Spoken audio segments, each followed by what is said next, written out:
श्री गणेशाय नमः. श्री स्वामी समर्थ.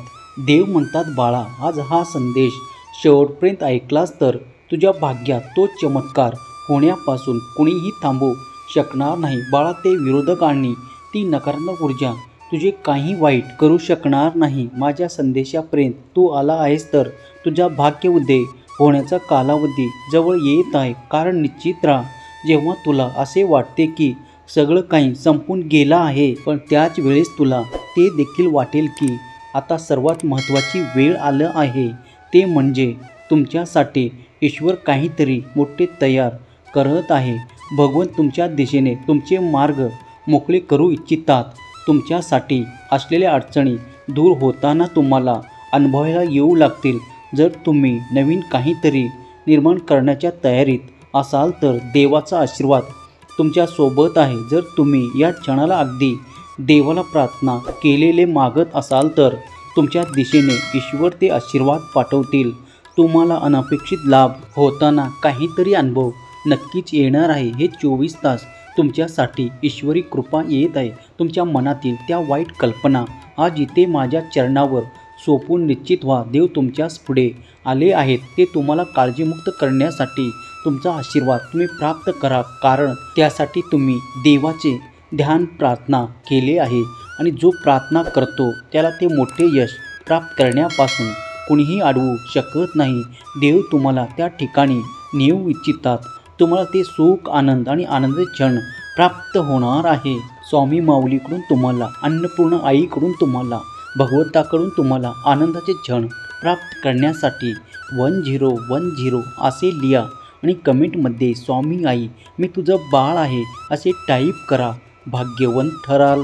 हा संदेश शेवटपर्यंत ऐका, लाईक करा, म्हणजे तुम्ही न कळत पुण्याचे भागीदार व्हाल. जो कोणी स्वामीप्रिय बाळ या क्षणाला हा पवित्र देवी ऊर्जेने भरलेला संदेश ऐकत आहे, त्याच्या मनापासून केलेले ते विचार देव ओळखतात आणि तुमच्यासाठी ते आशीर्वाद घेऊन आलेला आहे. हा संदेश आहे तर तुम्ही हा संदेश निश्चित मनाने, निशंक मनाने संपूर्ण ऐकावा अशी देव तुम्हाला आज्ञा करतात. जर तुम्ही या क्षणाला, या संदेशापर्यंत आला आहात तर यातून काहीतरी आशीर्वाद तुम्हाला मिळणार आहे. तेव्हा शेवटच्या क्षणापर्यंत हा संदेश ऐका आणि तुमच्या मनातील ते सर्व काही प्रार्थनेद्वारे स्वामींना मागा. कारण देव ऐकतात तुमची प्रार्थना. तुमच्या अपेक्षा पूर्ण करणारे आशीर्वाद तुमच्या मार्गात येऊ लागतील. देव कधीही तुम्हाला एकटे सोडू निश्चित नाही.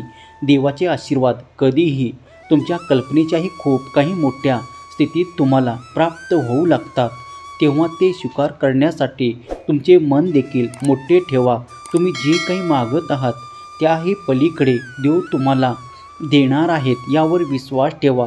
ईश्वराचा, भगवंताचा आशीर्वाद कधीही कुणाला कमी प्रमाणात प्राप्त होत नाही. जर तुम्हाला कधी आर्थिक प्रश्न असतील आणि तुम्ही देवाची सेवा करून ते मागू इच्छित असाल की हे देवा, माझ्या ज्या काही अडचणी आहेत त्या आर्थिकदृष्ट्या मला सबल करण्यासाठी मार्ग दाखवा, त्यावर मी नक्कीच चालेल आणि ते सर्व काही प्राप्त करण्याची क्षमता मी निर्माण करेल. जर तुम्ही ही प्रार्थना देवाला केले तर देव ते नक्कीच ऐकतील. कारण जो प्रयत्न करण्यासाठी तयार आहे देव त्याच्यासाठी अनेक मार्ग दाखवतात. कधी कधी तुम्हाला असे वाटत असेल की जेव्हा सगळं संपून गेलं असेल वाटत असेल तर तुमच्या जीवनात सर्वात महत्त्वाची वेळ आली आहे. ते म्हणजे तुमच्यासाठी भगवंत काहीतरी मोठे तयार करत आहे. तो तुमच्या मार्गात तुम्हाला देत आहे. तुमचे यश खूप काही मोठ्या प्रमाणात तुम्हाला प्राप्त होणार आहे.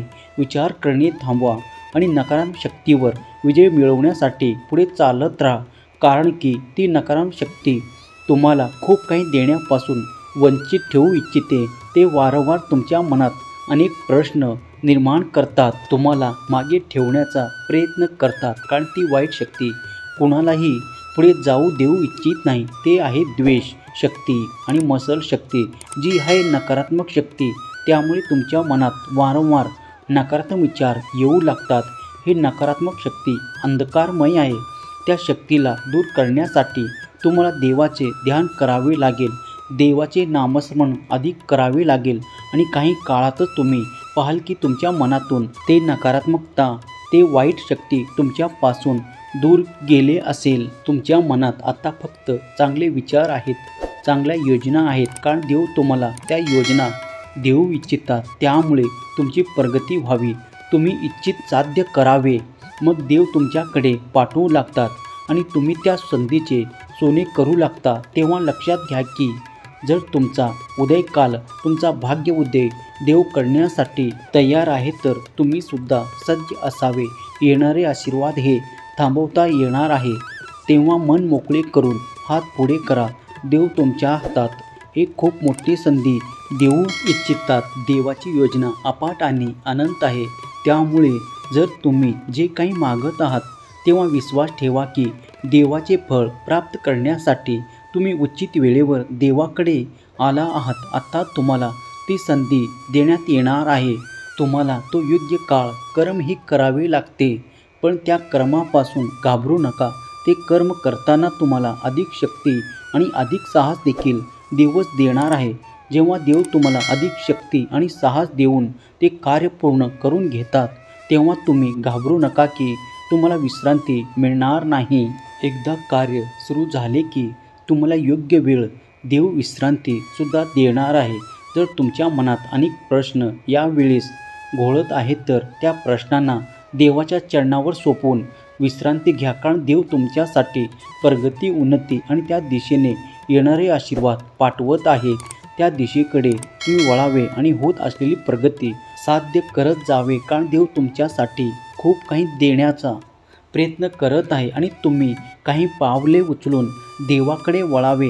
देवाचे ध्यान, चिंतन, नामस्मरण करावे. त्यामुळे तुम्ही अधिक सुखाची प्राप्ती कराल. तुम्हाला हवे असलेले सर्व काही देवाकडूनच प्राप्त होते. इतर मनुष्यही ती शक्ती नाही की तुमच्या इच्छा पूर्ण करू शकेल, पण ती शक्ती जी अनंत आहे, अफाट आहे आणि ती न संपणारी आहे. फक्त देवाच्या व्यतिरिक्त कुणातही नाही. स्वामी देव म्हणतात, बाळा, तुम्हाला आता काही काळ कृती विश्रांती देऊ शकतो, कारण तो तुम्हाला खूप मोठे यश देण्यासाठी तयार करत आहे. कारण उद्या तुम्हाला आपले कार्य सुरू करायचे आहे. एकदा कार्य सुरू झाले की मात्र थांबायचे नाही, प्रयत्न सोडायचे नाही. यश तुला लवकरच मिळेल, कारण देव तुझ्या पाठीशी उभे असताना तुला लवकरच मोठे यश प्राप्त होईल. असे काहीतरी योजना देवाने आखले आहे. तू आता त्या योजनेचा भाग बनून पुढे येणार आहे. बाळा, तुला योग्य तो सन्मान, आनंद, तुला ते योग्य अधिकार प्राप्त होण्याची हीच वेळ आहे. बाळा, तुझ्या हातून ते कोणीही काढून घेणार नाही. भिवू नकोस, मी तुझ्या पाठीशी उभा आहे. जर तुझ्या मनात काही शंका आहेत की कोणी माझे असलेले अधिकार हिरावून घेतील, माझ्याकडून कोणी ते काही काढून घेईल, पण बाळा निश्चित राहा, तुझ्याकडून ते कोणीही हिरावून घेऊ शकणार नाही, कोणीही काढून घेऊ शकणार नाही. माझे आशीर्वाद निरंतर तुझ्या पाठीशी आहे आणि त्यामुळे तू यशस्वी नक्की होणार आहे. बाळा, देवावर विश्वास आहे ना? मग फक्त तयार राहा आणि ते सर्व काही प्राप्त करणारे आशीर्वाद तुमच्या दिशेने येत आहे, त्यांना स्वीकार करा. काही चमत्कार होतील, पण तुझा विश्वास संपूर्ण हवा, तेव्हा चमत्कार घडू लागतील.